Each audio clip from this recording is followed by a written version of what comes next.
Hari ini kita akan belajar satu firman di 1 Petrus pasal yang keempat sambil kita buka. Judulnya, hidup seolah setiap hari adalah hari terakhir kita. Saya mendapat sebuah rema dari Roh Kudus untuk mempersiapkan hati kita itu dipakai Tuhan secara maksimal. Hidup seolah setiap hari adalah hari terakhir kita, bukan berarti esok kita akan mati. Malah justru orang yang hidup begini itu panjang umur, karena tidak pernah menyia-nyiakan waktunya. Dan Tuhan akan tambahkan talenta. Tuhan gak akan biarkan hamba seperti ini menjadi sia-sia. Sebenarnya kita semuanya itu punya satu anugerah.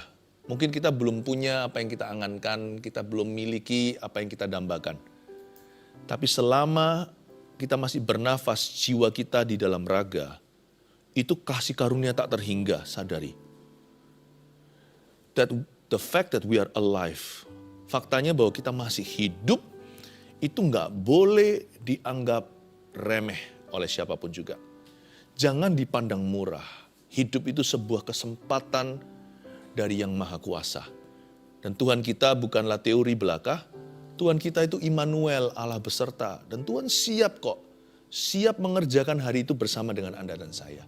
Kalau kita punya perspektif yang benar akan kehidupan, Yesus akan tunjukkan jalan. Jadi jangan biasa hidup ya. Jangan jadi biasa. Dan jangan juga hidup biasa. Senin, Selasa, Rabu, sampai Minggu setiap minggunya, itu akan ada suatu hari dalam kehidupan masing-masing kita. Senin sampai Minggu itu salah satu hari-hari itu tidak akan terulang lagi minggu depannya. Kita nggak pernah tahu sih, jam kehidupan kan diputar sekali saja, tak tahu kapan berhenti. Yang penting kita harus memanfaatkan kesempatan yang Tuhan beri. Kita baca dulu ayatnya di 1 Petrus tadi pasal 4 ayat 7 sampai 11. Kalau di Alkitab Indonesia kita, judulnya adalah Hidup Orang Kristen. Saya kasih judul, hidup seolah setiap hari adalah hari terakhir kita, ayat 7. Kesudahan segala sesuatu sudah dekat. Karena itu kuasailah dirimu dan jadilah tenang, supaya kamu dapat berdoa. Tetapi yang terutama, kasihlah sungguh-sungguh seorang akan yang lain. Sebab kasih menutupi banyak sekali dosa. Berilah tumpangan seorang kan yang lain dengan tidak bersungut-sungut. Layanilah seorang kan yang lain sesuai dengan karunia yang telah diperoleh tiap-tiap orang sebagai pengurus yang baik dari kasih karunia Allah. Jika ada orang yang berbicara, baiklah ia berbicara sebagai orang yang menyampaikan firman Allah. Jika ada orang yang melayani, baiklah ia melakukannya dengan kekuatan yang dianugerahkan Allah. Supaya Allah dimuliakan dalam segala sesuatu karena Yesus Kristus. Ialah yang mempunyai kemuliaan dan kuasa sampai selama-lamanya. Amin. Dimulai dari ayat 7. Karena itu kuasailah ayat 7 sekali lagi. Kesudahan segala sesuatu sudah dekat. Kita nggak tahu Tuhan kapan datang. Jadi jangan gampang percaya dengan orang-orang yang memprediksi waktu kedatangannya. Baik itu jam, waktu, hari maupun bulan. Nggak ada orang tahu. Udah titik. Yesus sudah berkata, anak pun memilih tidak tahu, hanya Bapa yang mengetahui. Jadi sudah jangan coba kita untuk menebak.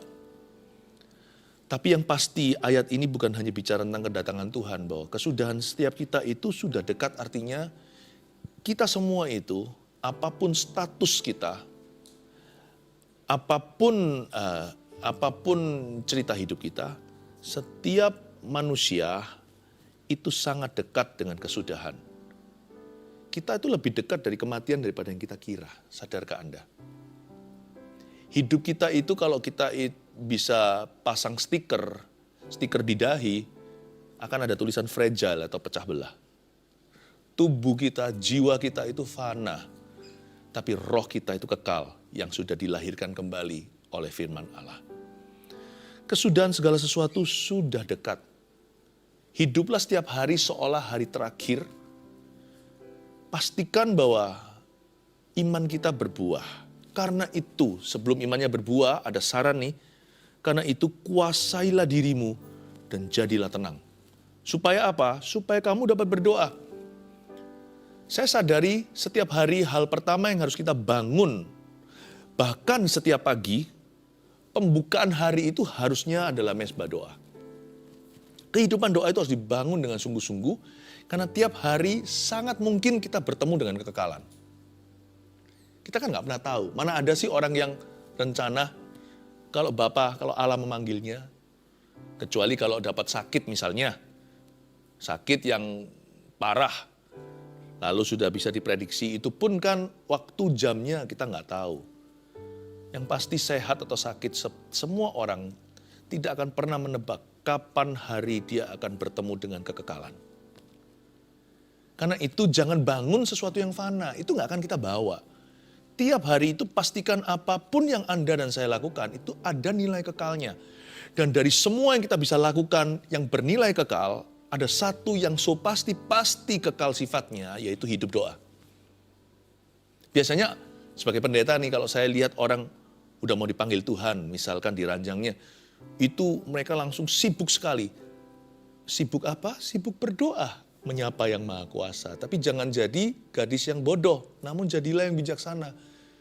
Ketika mempelai datang, dia punya pelita, tidak ada minyaknya. Pada saat itu mulai berdoa, ya sudah agak gimana. Mau doa itu pas sehat. Kalau mau beli minyak itu gadis bijaksana, jangan menjelang larut malam. Mumpung toko masih buka. Ya, misalkan tutup pukul 10 malam. Kalau mempelai datangnya nanti subuh-subuh atau bahkan masih tengah malam, beli dulu.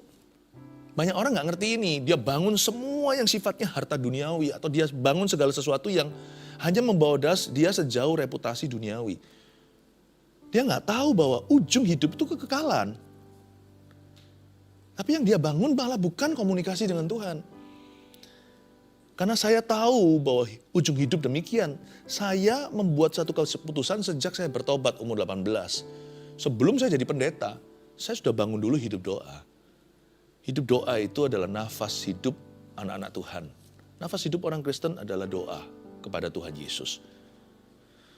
Dan kuasai dirimu dan jadilah tenang itu kenapa? Itu Tuhan ajari kita untuk memprioritaskan. Biasanya kalau kehidupan doa kita terganggu ya, aktivitas kita lainnya juga turut terganggu loh. Sadari nggak? Saya merasakan ini eksperimentasi, bukan eksperimentasi, ini pengalaman hidup saya. Jadi kalau kehidupan doa saya itu mulai agak terburu-buru misalnya, saya kurang disiplin atau bolong-bolong berkali-kali, banyak lubangnya lah saat teduh saya, itu biasanya nanti saya juga jadi orang kurang tenang ya. Waktu saya di dunia kerja, sehari-hari responsibility tanggung jawab saya atau melaksanakan semua duty atau tugas-tugas yang saya emban. Itu rasa hati itu kayak lari-lari. Hati itu nggak pada tempatnya. Jadi ngomong sama orang pun nggak bisa selesaikan kalimat. Dan juga tidak ada ketenangan. Padahal 24 jam kita ya sama. Tapi 24 jam saya itu terasa tergesa-gesa, terbawa-bawa arus, terburu-buru kalau saya tidak punya kehidupan doa yang solid hari-hari ini. Jadi kurang bisa fokus. Misalkan kalau saya berkhotbah juga, nggak bisa, menurut saya sih, nggak bisa menaruh dalam kata-kata apa yang sudah Tuhan taruh di dalam hati dan pikiran saya. Kayak rasanya itu nggak nyambung, semua kabel itu nggak connect. Nah itulah, orang berkata doa itu percuma lah ya, lebih baik kerja, lebih baik cari uang, lebih baik langsung lakukan ini itu supaya nanti tugasku semakin ringan. Salah malah. Doa itu memang sisihkan waktu. Kalau berikan yang terbaik, jangan yang sisa. Tuhan harus di tempat pertama. Waktu kita lakukan itu, kayaknya seperti seolah kita itu kehilangan waktu di depan. Tapi belakangnya itu jadi lancar. Mulus nggak tentu. Tapi jalan di belakangnya itu jadi penuh dengan penyertaan, penuh dengan kebajikan, kemurahan, dan pertolongan Tuhan. Itu beda loh. 24 jamnya sama. Tapi kalau saya sisakan waktu, bukan sisakan, saya berikan dulu waktu 1 jam di depan, 23 jam saya itu beda jalannya. Makanya di sini dikatakan kamu harus menguasai diri, jadi tenang, agar supaya bisa berdoa. Itu penting, itu step one, kalau mau harinya itu maksimal.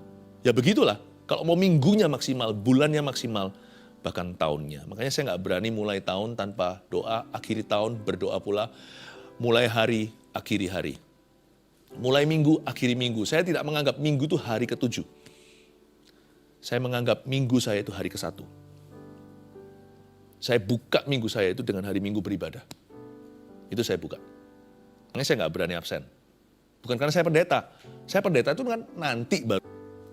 Supaya kamu dapat berdoa. Nah, ayat 7 ini interesting, saya mau tunjukkan ya. Kata berdoa di situ, kan kita baca Alkitab bahasa Indonesia ini terjemahan. Bahasa Yunaninya. Ada konotasi, kata doa itu bukan just prayer loh ya. Kata doa itu supaya kamu dapat seriously pray. Kata doa di sana adalah serious prayers. Pakai bahasa majemuk kalau bahasa Inggris ya, prayers bukan prayer. Ini adalah doa-doa yang serius. Watchful and serious prayers, itu arti kata berdoa di ayat 7. Doa yang waspada, buka mata. Jangan doa nanti kalau udah kepepet keadaan, kalau terpaksa. Jikalau membutuhkan. Doa di sini adalah watchful, mata terbuka sehingga tidak ada kejutan di depan. Karena Tuhan sudah investasikan sesuatu di dalam. Dan serious prayers, berarti doa juga bisa asal-asalan. Kayaknya doa 1 jam, tapi isinya HP-an. Itu juga bisa. Kayaknya doa, tapi muter-muter, ini itu. Doa, tapi pikirannya nggak bisa konsen. Doa, tapi pikirannya melayang ke sana, sini, sana. Kayaknya doa, di ruang doa, nampaknya di dalam gereja. Badannya, tapi bukan pikirannya. Ada pula orang yang pas doa tidur. Saya sarankan ranjang lebih enak. Benar. Kalau kita memang berada di ruang doa, doa setiap kita. Kalau kita niat berdoa, pasti ada niat memberikan satu waktu yang kita memang korbankan hidup-hidup untuk doa. Pasti ada. Di samping itu baru, ya. Setelah itu, pokoknya di samping itu barulah ada doa yang bisa disambil. Saya juga lakukan itu kok, doa sambil kerja di kantor, doa sambil lakukan ini, doa sambil ini, bisa. Ya, kadang-kadang waktu tidur juga malam hari saya berbahasa roh di atas ranjang saya doa.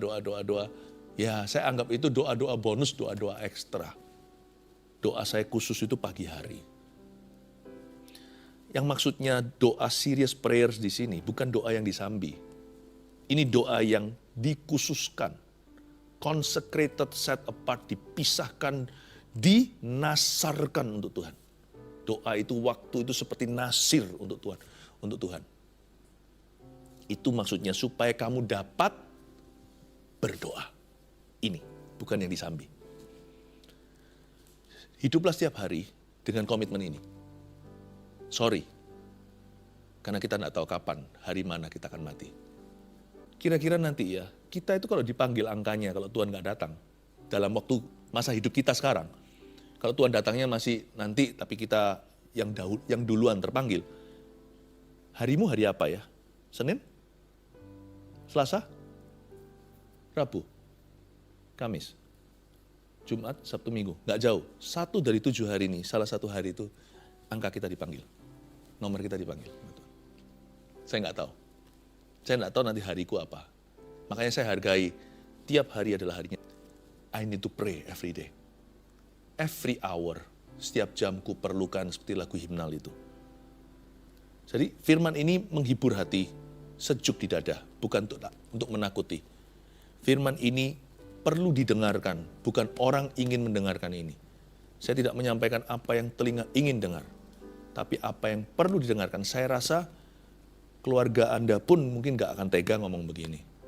Tapi izinkan saya mengatakan bahwa kekekalan pintunya lebih dekat dari yang kita kira. Ayat 8, oh haleluya. Tetapi yang terutama, kasihilah sungguh-sungguh seorang akan yang lain, sebab kasih menutupi banyak sekali dosa.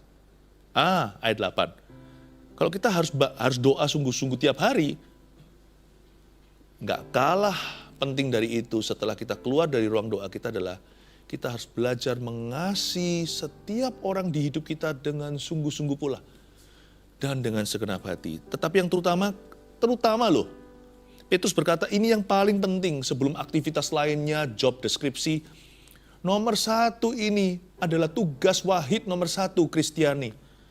Kasihilah sungguh-sungguh seorang akan yang lain. Karena kita nggak tahu hari mana Tuhan memanggil kita.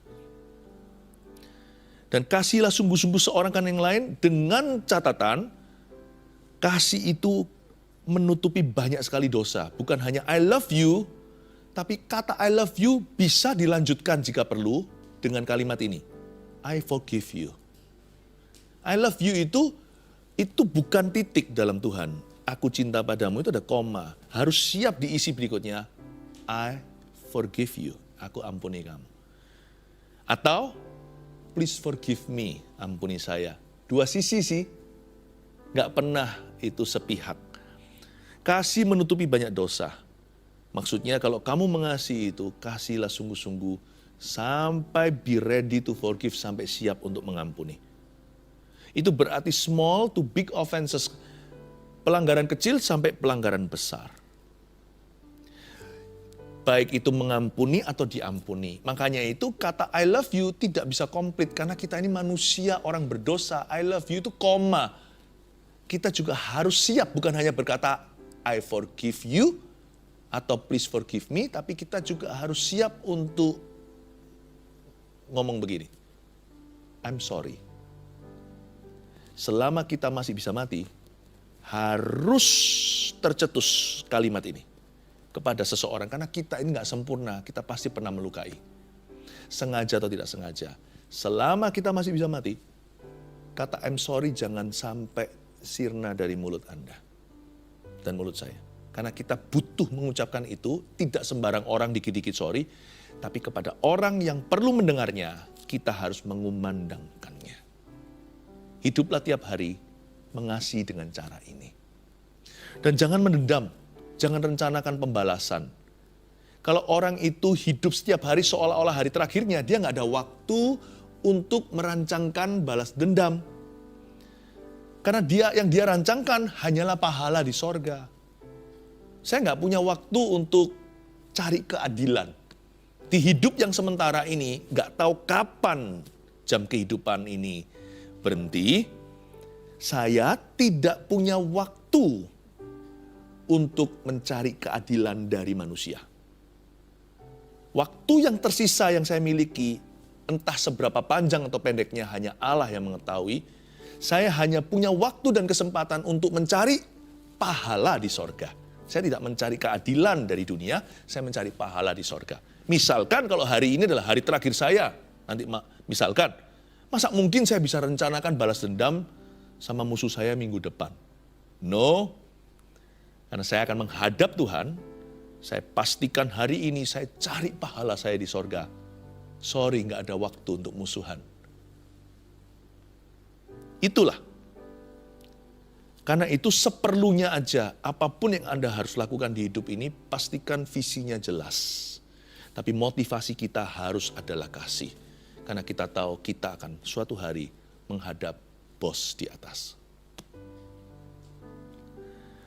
Ayat 9, berilah tumpangan seorang akan yang lain dengan tidak bersungut-sungut.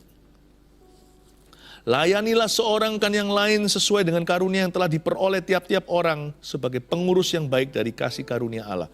Ayat 9 dan 10 ini mulai masuk pelayanan. Kayaknya kita ini disuruh untuk melayani sesama kita. Nampak sekali Tuhan itu punya panggilan sama atas Anda dan saya, yaitu agar hidup kita berguna. Berguna bagi kerajaannya, berguna bagi orang lain, berguna bagi keluarga, berguna pokoknya. Dari antara semua kegunaan kita, ayat 9 dimulai dengan berilah tumpangan.